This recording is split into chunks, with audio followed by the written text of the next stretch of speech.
Nice.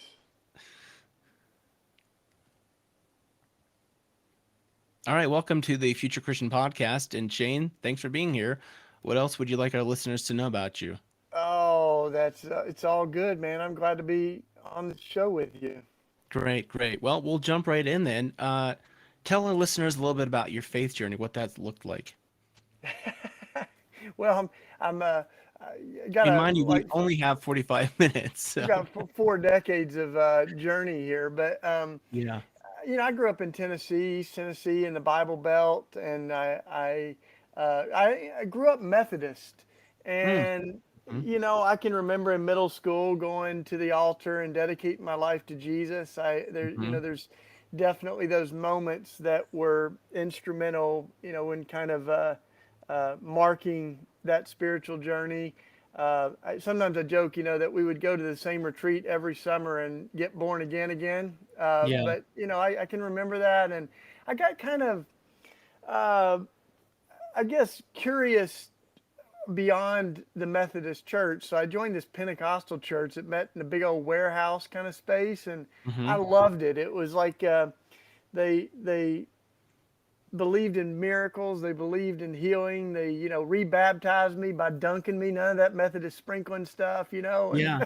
Yeah. and then I went to college and shortly after that, and really began to lean into a lot of Catholic folks who were an inspiration to me, including Mother and Mm-hmm. others. And so I'm sort of a spiritual mutt. I've been formed by all that. I still got the Methodist Wesleyan fire in me, and the Pentecostal Mm-hmm. fire, and the Catholic roots. So all that's a part of who I am. And I went to Eastern University up in Philly, and Mm-hmm. that's what first got me up, north. I can remember my aunt saying, "Be careful, you're gonna get Yankeefied up there," And so I went up and been there 25 years. Was when I was that a group of homeless moms had moved into an abandoned Catholic church building, and so they Mm-hmm. were living in this abandoned, this old abandoned cathedral. And sadly, the Catholic Church gave them an eviction notice and said, "You're trespassing, and if you're not out within 2 days, you could be arrested." And Wow. we read that, in the newspaper on our campus, and that I can remember we held a prayer, which Mm-hmm. was a very natural response Right. in college, and but we really, as we were praying, felt like we were throwing our hands up at God and saying, "God, we need you to do something." And we felt God saying back to us, "Something. I made you, get Yeah. down there." Yeah. So we Yeah. organized a movement of solidarity with those families. And on the front of that cathedral, they had hung a banner that said, "We worship a homeless man on Sunday and ignore one on Monday." Wow. So that was Yeah. another Good. one of those powerful moments for me, and Mm-hmm. that started a student movement and organization that's still around, but it also ended up being the catalyst for our community at the Simple Way, where I've been for the last 20 years or so in North Philly. That's awesome. What would you say like what's I mean you mentioned how those different faith traditions are still part of your faith currently. Like what do you think is like different and what's still the same? Does that make sense? Yeah, well, I feel like most streams of Christianity have some real beautiful gems and treasures to offer, and maybe a few bones you got to spit out. Yeah, yeah. So like with the Methodist, there's such a history of um, caring about social issues. Yeah. Yep. And so poverty and abolition of slavery and um, things like the death penalty. That's all a part of the teaching of and also, it's true of the Catholic Church too. Mhm.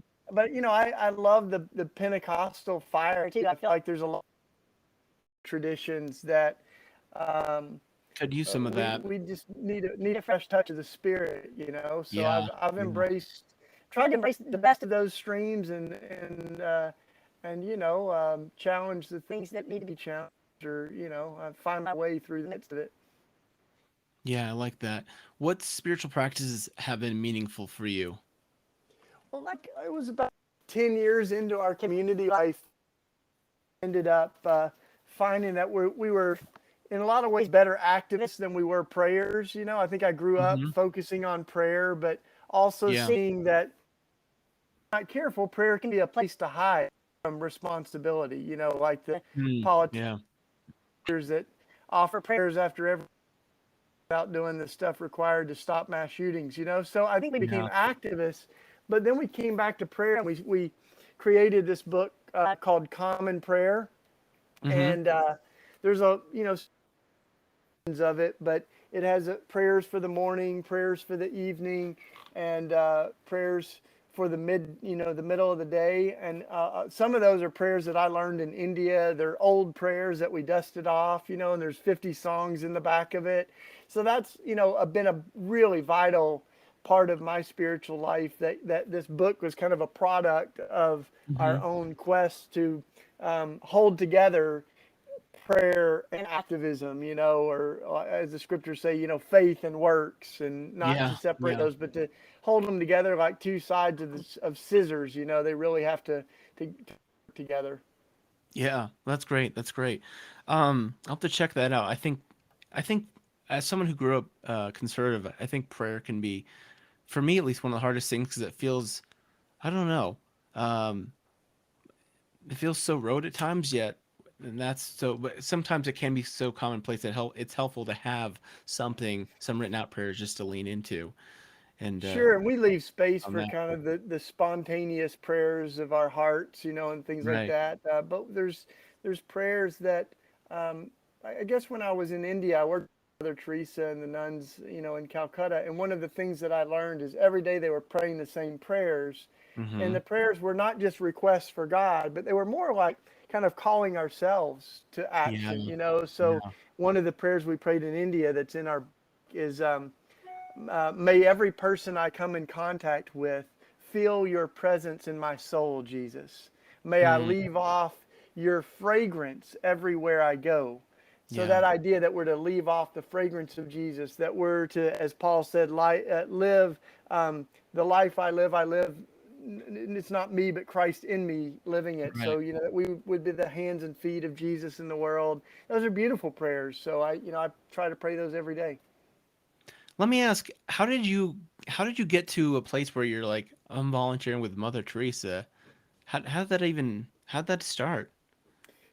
I mean, I really admired all these wonderful saints that had already passed on to the other side.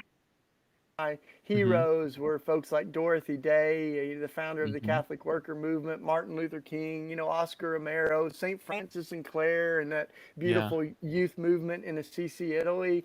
But they were all gone. And so then, you start going, who are the contemporary saints? Who are the people that are radical for Jesus today? And Mother Teresa was still alive. And the great thing about being 20 years old, is no one's convinced you that anything's impossible. So some of my Yeah. college friends and I just said, let's see if we can do an internship in India. And Yeah. we wrote her a letter and didn't hear back, and that didn't stop us. We called from a payphone. Incidentally, Imagine I don't that. think people Yeah. even know what those are. You put quarters in them and stuff. So we called India, and she picked up the phone. And I Wow. said, can we come work with you? And basically, she ended up saying, yeah, come on out. And we spent the summer in India. Working in places I had read about in books, but the home for the dying that she started, the orphanages, and there's so much that shaped me from that experience. Mother Teresa, one of her great lines was, "We're not called to do great things, but only small things with great love. What's important isn't how much we do, but how much love we put into every act." So, that idea of doing small things with great love has really become a part of my sort of spiritual DNA. Let me stop on that if I can. I feel like I don't know, Shane, if you'd have the same impression. Certainly, I think of evangelical conservative Christianity. There's this was at least in my formative years, which I don't think are too far off from yours. This kind of push for like doing great things for God, and I feel like that's kind of a problem, at least from my perspective, in our society at large. We all want to do big things when a bunch of small things can have the same effect as one big thing. I think we all want to see the world transformed, and there are big things that happen, like the Hmm. abolition of Yeah. slavery, the Yeah. civil rights movement. But, you look at those and you think, how did they start? Well, they Hmm. started with little acts of courage. Rosa Yeah. Parks staying on that Yeah. bus, Yeah. folks that were refusing to hate even the people that were threatening their lives and burning down their houses. Dr. King saying, we will still love you no matter how hateful you become to us. Um, so that idea that love is at the very center of everything we do, but it's the images that Jesus gives for the kingdom of God. In one sense, the kingdom of God is huge language. Right. It was the same word as empire.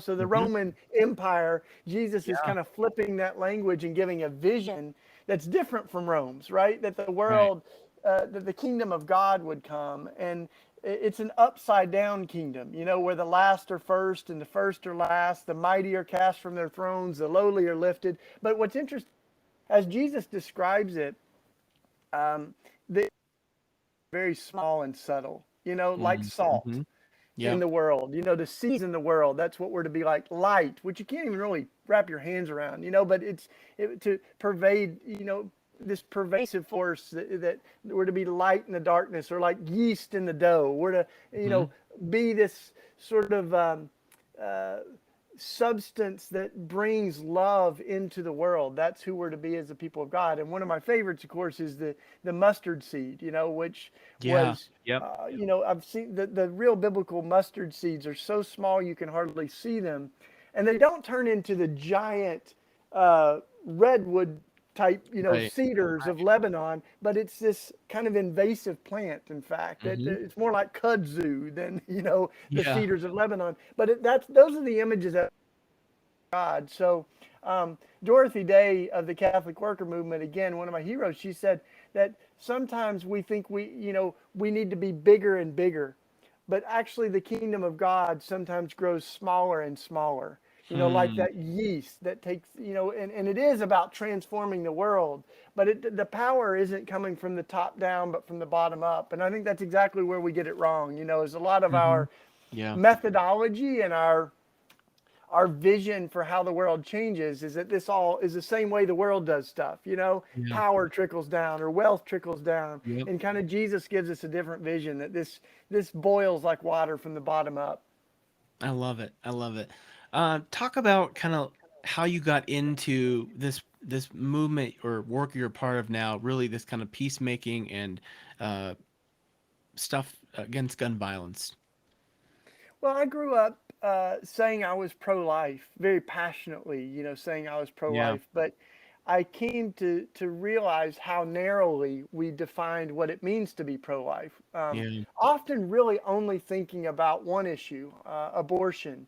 Yep. And I think a lot of folks that say that we're pro-life would be more accurate to say that we're pro-birth or Yeah. anti-abortion, Yeah. because on what I saw is that on almost every other issue of life other than abortion, Christians were not the champions of life, and were often the obstacles of, I think, life really flourishing. Yeah. And so I began to think about gun violence and because on those two issues in particular, it's clear to me that if Christians were more consistently in life, we would see these things radically change in our society. I mean, with the death penalty, the Bible Belt is the death belt. The Yeah. states where these are also the formerly Confederate states, right, that held on to slavery the longest, or the states that still hold on to the death penalty. But they're also the states that have Christian legislators and Christian governors, and that go to church on Sunday, worshiping the executed Jesus, and then champion the death penalty on Monday. So I found that problematic. And with the guns, the highest gun owning demographic in America is Christians, white Yeah. evangelical Christians Yeah. specifically, that literally, as we worship the Prince of Peace, we're the folks that are packing heat. We're the ones trying to carry the cross of Jesus in one hand and a weapon in the other. And it became impossible for me to really reconcile those. I Hmm. began to really think when Jesus said, love our enemies, he meant we shouldn't kill them. We can't simultaneously prepare to kill folks that we're called to love. And so it was 10 years ago, man, that we really got inspired by the biblical prophets who cast a Hmm. vision. Micah and Isaiah both cast a vision of a world where God's people will beat swords into plows and spears into pruning hooks, Hmm. literally transforming metal that was crafted to kill into metal that's now crafted to protect and cultivate life. And so the swords to plows thing caught our attention. And, we don't have a lot of swords in the U.S., but Right. we Right. have a whole lot of guns. We've got more guns than people. Yeah. Even though that 2/3 of Americans don't choose to live without guns, we still have Right. more guns than people. So we invited people to donate guns if they wanted to. And the first gun that we got 10 years ago was an AK-47. Hmm. A reminder that we have military style weapons that are still allowed on our streets. Guns that are literally designed to kill as many people as possible as quickly as possible. And so Yeah. we did it live on a stage at the World Cafe in Philly. We transformed this gun into garden tools. And we've been doing it ever since, man. And we've done, hundreds of guns. We've got a national network now called Raw Tools, Hmm. which, in case anybody missed it, that's war flipped backwards, is Yeah, raw I see that. raw tools. And we're trying to, transform guns. And it's not just symbolic. I think that's kind of how I started thinking of it, is it's a powerful symbol. But Hmm. we felt really moved by the spirit, to invite folks that were directly impacted by gun violence to take the hammer. And literally, we had a bunch of moms and dads that had lost their Yeah. kids. And Yeah. there was a moment where we said, you know what? If you want to, you don't have to, but if you want to, take the hammer. And I'll never forget one of the first times this happened. This mom with a picture of her kid who was killed in Philly on her Yeah. shirt, Miss Ryan, she began to beat on this gun, and tears rolling down her face. She said, "This is for my boy." Hmm. And it really felt like she was not just transforming a piece of metal, but was participating in this holy work of healing the wounds of violence in the world, of restoring the world from to really what God intended it to be. And so, in the church we have a word, sacramental, that Yep. means holy mystery. Um, and I don't use that word lightly when I say it. It feels like what we're doing it is sacramental in the sense that it Mm. creates a holy space that honors people's grief and trauma.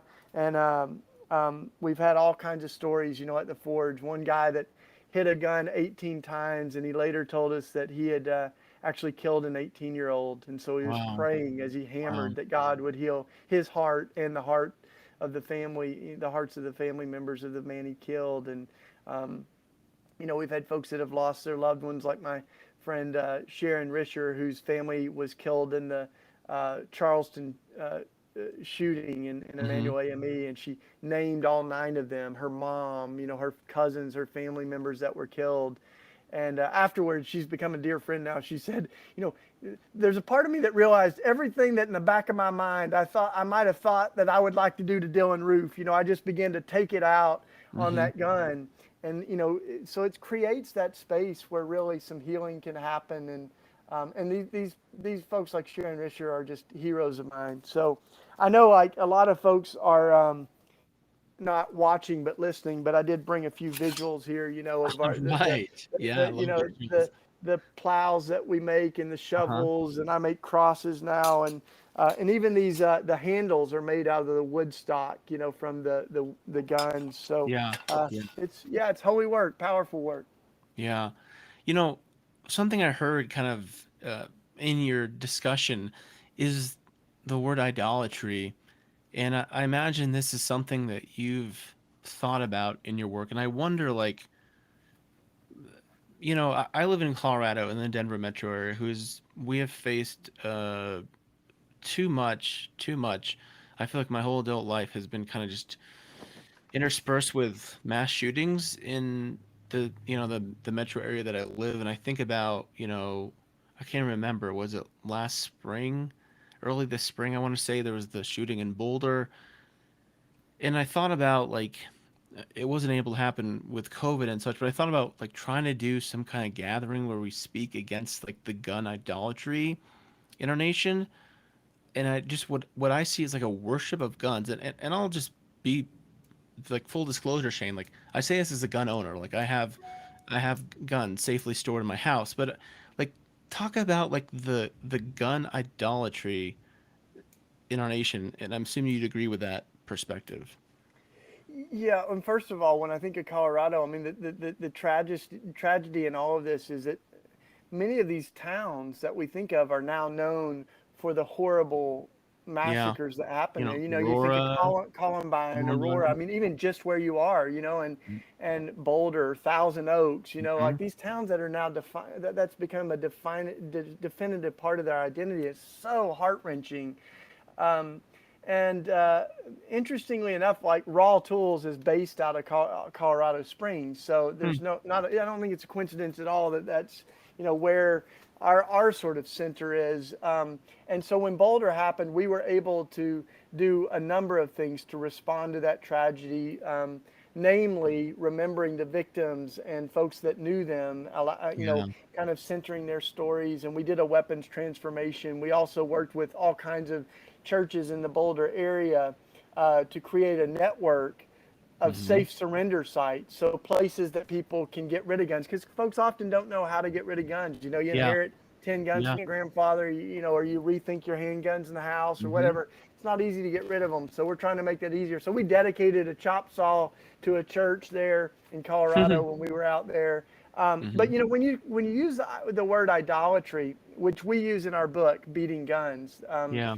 uh, we don't think of that as hyperbole or exaggeration, or Yeah. I think Yeah. idolatry has different forms in different generations. We're not just talking about worshiping Baal, in like the scriptures, but idols have always been things that we attribute godlike quality to, and we Yeah. treat Yeah. we treat with this kind of holy reverence as if they are God, even though they're not. And they and we expect things of them. Yeah.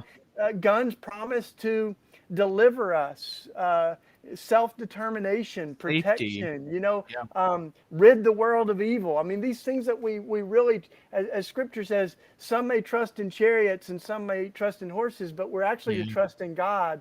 And so there's Yeah. something that happens to us when we put our faith in these Mhm. weapons to protect. Just to like make it plain for folks that are watching, I'll explain to the folks that aren't. I've got a Bible case here that a pastor gave me, and he said this is one of the top selling Bible cases in America. And it Uh-huh. doesn't look like much until you open it up and you realize that it's actually a concealed carry case that says the Holy Bible on top of it. But Wow. it's literally Wow. marketed for Christians to conceal Wow. and carry, and to bring to church. And you look at that and you're like, wow, I mean, this is deep, dark That's stuff we're next talking level. about, That's next next level. level, man. So, but I think that when we look at the gun and the cross, Mm-hmm. there are two really different versions of power that were Hmm. offered. And one of them says, I'm willing to kill. And the other says, I'm willing to die. And that's literally what the early Christians said is for Christ we can die, but we cannot kill. And Jesus said, greater love is no one than this, than to lay down their life for another. So we certainly have always been willing to die as Christians. And I think there's no greater love than that. But the moment that we began to foresee taking up violence to try to counter violence, I think diverge from the model of Jesus. And to make it real plain, uh, Peter did exactly that. When the soldiers Yeah. came to get Jesus, Peter picked up a sword, tried to protect Jesus. And Jesus' response is stunning. He scolds Peter, tells him, put the sword away. You live by the sword, you die by the sword. Yeah. And then he heals the man that Peter wounded, puts his ear back on, right? And what the early Christians, the takeaway for them was when Jesus disarmed Peter, he every one of us. Because if ever there was a Hmm. case to be made for using violence to try to protect the innocent, right? Yeah. Like Peter Yeah. had the textbook case. And yet Jesus is showing us another way, right? That we do not interact with evil by mirroring that evil. Jesus is showing us another way, even such a scandalous way that he loves his enemies so much he's willing to die for them, you know. And so Hmm. I think that's like that's the gospel. And in some ways, even the folks who are writing scripture knew that it looks like foolishness to the, Yeah. you know, the logic and the wisdom of this world. But it's Jesus, I think, that's teaching us a way to transcend the evil and the violent world we live in without mirroring it. Well, this is really good stuff. I'm wrote down two things. I'm writing down a lot of things, as I always do. But two things stood out to me from what you just said there. One is about the violence to counter violence, and then I'm thinking about, you didn't use this word, but that this would be the kind of broader word, the idea of just war, that there is just war. Which, I'm thinking about again as we're recording this. I think whatever day this is, Thursday. Thursday, I think, in the week, and certainly at the beginning of this week, was just the kind of crisis and tragedy unfolding before our eyes in Afghanistan as American troops had pulled out and the Afghan forces had collapsed, and we're seeing just this mass humanitarian crisis, which I'm hoping and praying is being resolved. But I think about kind of the impetus to that this ongoing tragedy was this belief that we can counter violence with violence. Yeah. I think it couldn't be much clearer in Jesus's life and teaching that, I mean, he even says, you've heard it said, an eye for an eye, a tooth for a tooth, but I tell you Hmm. this, you know, and he's showing us a way that we don't mirror the evil and the violence done to us. You know, this idea that we live by the sword, we die by the sword. I mean, we've kind of learned that lesson all too well. And you have a terrible event like September 11th, and the Yeah.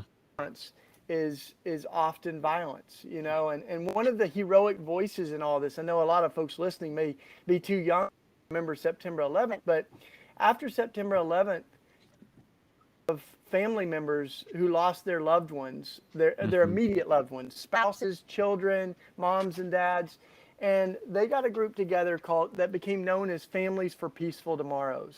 Many Hmm. of them were fueled by their faith, and their whole motto became, "Our grief is not a cry for war." You Wow. know, violence is the problem, not the solution. And they went on delegations to Iraq and Afghanistan, and eventually I went on a similar delegation, not with them, but with a larger coalition. Yeah. Um, and you know, I was there during the bombing of Baghdad. I was there as a Christian and a peacemaker to try to voice opposition to the war as it unfolded. And I learned so much being there. And my dad was in the military. You know, I Hmm. come from a background where it was very easy to reconcile military service with Christian faith, you know. Yep. But when I was in Iraq, that's where I really became convinced that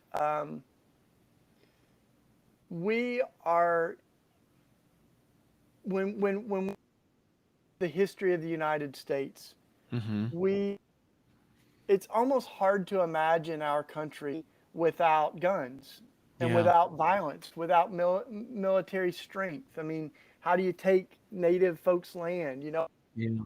African people. So much that we're talking about, you know, goes back to that inaugural sin outside the Garden of Eden, Cain killing his brother Abel, and it said that the blood cried out from the ground. Doing it ever since, you know, and we find new sophisticated ways to do it with drones. But we, Yep. you know, Yep. I mean, nuclear weapons. There's only 9 countries in the world, I believe, out of 196 countries that have nuclear weapons. We have half of them Right. in the Right. U.S. You know, and we're the only country that's ever used them Yeah. on a civilian population, and we did it in 1 week, Hiroshima and Nagasaki. And so there's this idea that that violence is our only solution. That I think the teaching is a direct rebuttal of that. And I'll just say this: I was in Iraq. One of the Iraqi intellectuals I got to know, he said, "You know, the U.S. knows that we have some weapons. Hmm. They have the receipts from them. You know, Yeah. 150 countries have gotten their arms Mm-hmm. from their military weapons from the U.S. And so, like the 60 Bell helicopters Hussein used to gas the Kurds came from the United States, right? Yeah. So we've kind of seen this thing unfold in such terrible ways, and yet we're still selling weapons to Saudi Arabia, right? Like Mhm. this is the crazy thing is, on September 11th, 15 terrorists were from Saudi Arabia who were still selling weapons, and yet we, you know, went to war Afghanistan, and it it just absolutely breaks my heart. And I've been to Afghanistan, I've been to Iraq, um, and so my heart's what's happening in Afghanistan right now. I remember this group of young people that I stayed with and I visited Mhm. in Kabul, and they were 15 years old and they've studied Martin Luther King, they've studied Gandhi. They're envisioning a world free of violence, and yet they've experienced violence their entire Afghanistan's been at war pretty much my entire Yeah. life, Yeah. decades. Yep. Yeah. I mean, the interesting thing, I think the sad thing that I see, at least in Afghanistan, is we think about like, now we're seeing images of the Taliban commandeering left behind U.S. military vehicles. We think about how the U.S. was bombing Taliban persons in like bomb-proof shelters that the CIA had provided for the Taliban back, what, 30-ish years ago, and just kind of this, I, I don't know what the word would be, spitting out of control. This, we tend to think that like we're going to solve something by promoting violence, yet it just seems like inevitably things just spin out of control worse.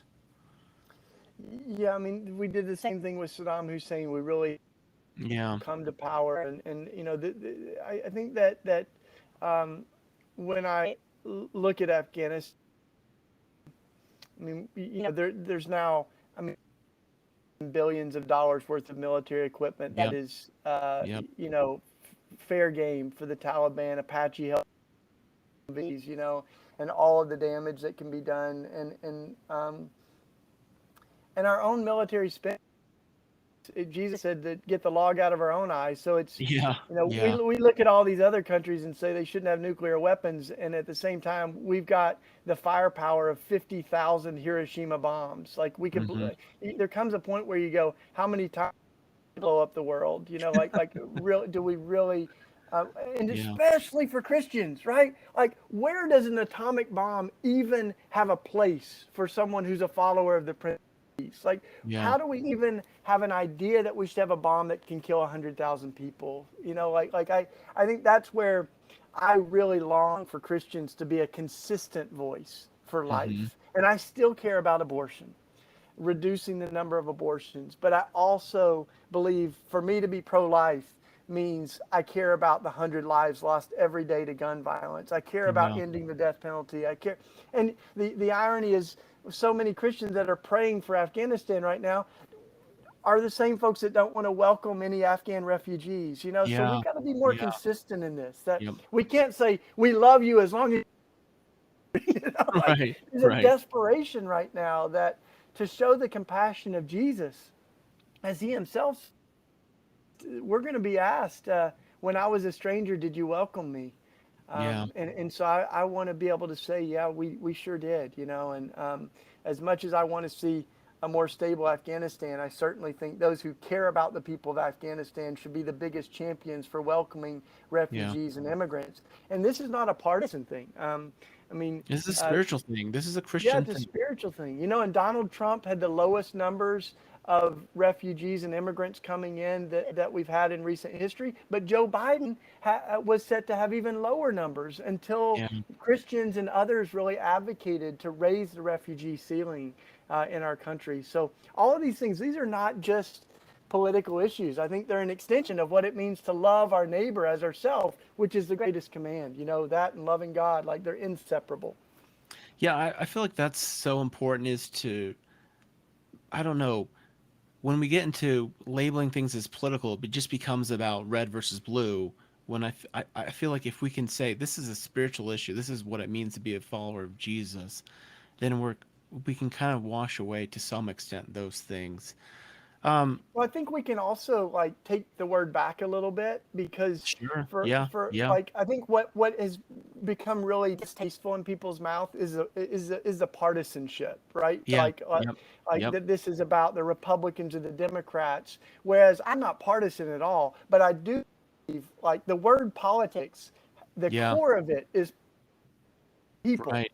So Right. I think we do have to say like in some ways, politics invites us to imagine what does love look like in the Mm, so what does it look like to for our country to be driven more by love than by fear when we think about refugees and immigrants, and no one's going to say we need to fling open the border and not have any kind of process or regulation, but how do we welcome people well, right? yeah. Knowing that when we welcome the widow and the orphan, we're welcoming Jesus and entertaining angels, and so that's, I think, where we don't need to just act like the gospel of Jesus, which is always good news to the poor, has Mm-hmm. no political ramifications. But I think at the same Yeah. time, we can push on the partisanship because, Yeah. I mean, when it comes to the death penalty, Joe Biden hasn't. He was for the death penalty for a while, has now switched. On so many of these other issues, immigration's a good example. They're not partisan issues. Yeah. Um, but they're not about left and right. They're about right and wrong. And I think you're Right. right. No matter whether the president is Republican or Democrat, one thing they keep doing is raising the military budget. While so many resources could be reallocated. I mean, you think of those Yeah. billions and billions and billions of dollars spent in Afghanistan, life giving things that we could have done with that money. I mean, Afghanistan flourish. what did they said it would cost like 55 million to fix the pipes in Flint, and it's like, we spent that, uh, you know, I can't do math very well, hundreds and thousands of times over. That could be done easily without, they're just not the political will. Well, I appreciate this conversation, and I especially appreciate your emphasis on uh, political versus partisanship. That's one of the things that I try to emphasize. So I'm appreciating your emphasis on that too. Um, I'm feeling the heaviness of this conversation. So even if it's for my own sake, give me and give our listeners some practical incremental steps we can take to to to work for peace in our communities, in our nation, that kind of thing. Yeah. So, well, let me just start with gun owner. I don't want to like bury that in our conversation. I'm encouraged because we have entire groups gun violence and gun Mm, owners that are yeah. against our streets. Like overwhelmingly, uh, usually like 70, 80 want to see changes, Yeah. some basic changes, Yeah. and some of those are policy changes, background checks, domestic abusers not having access to Yes. limits, Yeah. report. It's like just real sensible things, Um, if you're on a no-fly list, you ought to be on a no-gun list, things like that. So like, there's just real basic stuff. Yeah. So I'm encouraged by that, and I think we've got to find common ground with people that we might not agree with on everything. Mm-hmm. For those of us that are Christians, I think we've got to dig deep and say, what does our faith call us to do right now? And I think of all people who should be the champions for life these different issues. Uh, I would love to see Christians, consistent with that ethic of life, saying every person is made in the image of God. And the last thing that I'll say is, I think proximity makes all the difference in the world. And a Hmm. lot of times, what we have at the core of our is not a compassion problem. It's a proximity problem, and it's a Man. Yeah. relationship problem. It's Yeah. not that like Christians don't care about poor people. It's that there's an enormous gap Yeah. between the lives of comfortable Christians and Yeah. folks that are struggling to make it. So that's why I think the model of Jesus is so important. God leaves all the comfort of heaven and comes to earth on the margins, born in a room in the inn, born in a brown skinned Palestinian Jewish body, Mm-hmm. as a refugee, executed on the cross. So Jesus is God leaning in to the suffering of the world.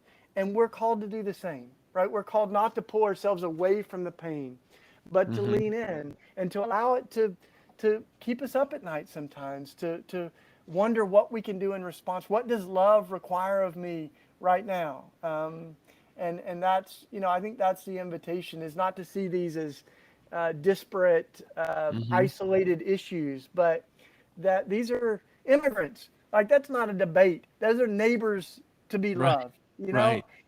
And so on each of these, who are the people that are being directly impacted, whose lives are crushed by these policies or these wars? And Mm-hmm. how do we amplify their voices? How do we stand in solidarity with them? Because we know that when we stand with them, we stand with Christ. Yeah, I love it. We got to take a break, but I love what you said about proximity matters. I'm just thinking about like in my own relationship with my spouse, like how much like being together like helps. Like so much of especially in suburbia, for those of us who live in suburbia, like we're so isolated from people who look different than us, different socioeconomic spheres. Just, you know, I think just being near other people can make such a difference in how we think and care and feel about them. Well, um, we do need to take a break, so let's take a break and we'll come back with some closing questions. Do you need a minute or are you good? I'm good, man. Yeah, let's keep Okay, we'll rolling. jump back Cool. in. Let me take a drink. All right, we're back with Shane Claiborne, and Shane, this has been some great conversation. Really appreciate your thoughts here. These Yeah, closing you too, man. questions, you can take them as seriously or not as you'd like to. So if you're Pope for a day, what do you want to do? What's that day look like for you? Wow, Pope for a day. Hmm. Well, I think probably, I guess for starters, I'd get out of the Vatican Sure, into the sure. streets. And I love that Pope Francis has been doing that. I think that Mm-hmm. when he came to Philly, he visited the prison. Mm-hmm. I thought that was really powerful. So I think, and, being part of the problem is that isolation, um, the lack of proximity. So we gotta be with the people. And um, yeah, this is doing a pretty good job of that. But I sure hope I would do that too. That's good. That's good. On theme for sure. A theologian or historical Christian figure you'd want to meet or bring back to life. Oh man, there's so many. I mean, immediately I think of my brother Rich Mullins, great singer and Huh? songwriter. Yeah. I got to know him a little bit. He was just a great dude, and I wish I had got to know him more. But he died in a car crash. If y'all Yeah. don't know his songs, check them out. Yeah. Pretty great. But of course, I'd love to hang out with St. Francis. I think we'd get in a little trouble together. I love old Francis of Assisi, back in the 1200s there. So those are a couple. Be a good little Yeah. dinner party there. I just had another guest who mentioned Rich Mullins as someone they'd want to bring back. When I think of Rich Mullins, I think I don't know if this would be a comparison you'd recognize. I think of for many progressive Christians today, Rachel Held Evans is become like a Rich Mullins type figure for so many of us. Yeah, Gone far too soon. yeah, totally. And I had the privilege of knowing Rachel a little bit too, and sure miss her. Yeah. But I think what they both, had in common is this room to be honest Hmm. about, um, doubts and contradictions and struggles. And Rich sure had that, and what I know of Rachel, she did too. And um, I'm pretty convinced that they're not looking for Christians that are perfect, but they're looking for Christians. And Yeah, that's good. too often, like, we've pretended that we're perfect, and we really haven't been. Um, yeah, that's a good little parallel though between Rich and Rachel. I mean, he died in what, 94? So Yeah, it like was about that because I was with him. We were together. It would have been a little later than that because we okay, were together in '97 at Wheaton okay. University out in the Chicago area, and then Sometime in I the think it was a 90s, year or right? so later he died. Yeah. Yeah. Yeah. Well, I'll give fair disclosure. My guest, Steve Cuss. Folks, for listeners, Steve Cuss interview was a great interview. Give him a shout out here too. What do you think history will remember from our current time and place? Wow. I really hope. I guess there's what I currently think history is remembering and what I want history to remember. Yeah. Yeah. And Sure. I think right now, it's just it would be irresponsible not to recognize that Christians are not right now known for our love, Hmm. and yet, but I hope a generation from now that when they hear the word Christian, they think love. I'm not Yeah. sure that's got some work to do to make it so, but may it Well, be so. that was the next question I was going to ask you. What do you hope for the future of Christianity? And I'm guessing that would be known for our love. Yeah, and we've got this whole movement called Red Letter Christians that derives our name from the Bibles that have the words of Jesus in red, Hmm. and we really resonate with Gandhi when he was asked about Christianity. He said, "I love Jesus. I just wish the Yeah. Christians acted more like him." So that's what we're after, and I think that's really what we want to try to live out is a Christianity that reminds the world of Jesus. That's what that's what it's all about anyway. Yeah. Love it. But we haven't always done that. Christians have not Yeah. always reminded the world of Jesus. We've often become known for the very things that Jesus spoke out against, and we've become known to people that Jesus included. So we got some work to do. I'm trying But to it begins with me. Google. I believe it begins with us. Just as Yeah. Gandhi said, "Be the change you want to see in the world." We need to be the change we want to see in the church. It was driving me crazy, so I had to look it up. Rich Mullins died September 19th, 1997. So that makes sense. Yeah, I was certainly of the CCM age. So I remember that tragedy, unfortunately. Um, well, where can people find out more about you and your work? Well, folks can find out more about the Red Letter Christians movement at redletterchristians.org. And we're on socials and everything too. And there's a place where you can sign up and see, join the Red Letter movement. I'm on all socials too. I'm on Instagram and Twitter and Facebook. It's just my name, Shane Claiborne. And in our little community in North Philly, you can find it's thesimpleway.org. Oh, and if people want to check out our Raw Tools, rawtools.org. Raw Tools. You have a book coming out? Yes. Yeah, it'll be next year. Okay. Probably got to hop off this little talk writing, man. Yeah. All right. Well, this will be out here later this year, early 22. So folks will be on the lookout for his book. So Shane, thanks so much for your time. Really appreciate the conversation. And let me leave you with a word of peace. May God's peace be with you. And also with you, my brother. Thank you, Lauren. Keep in touch, man. Thank you.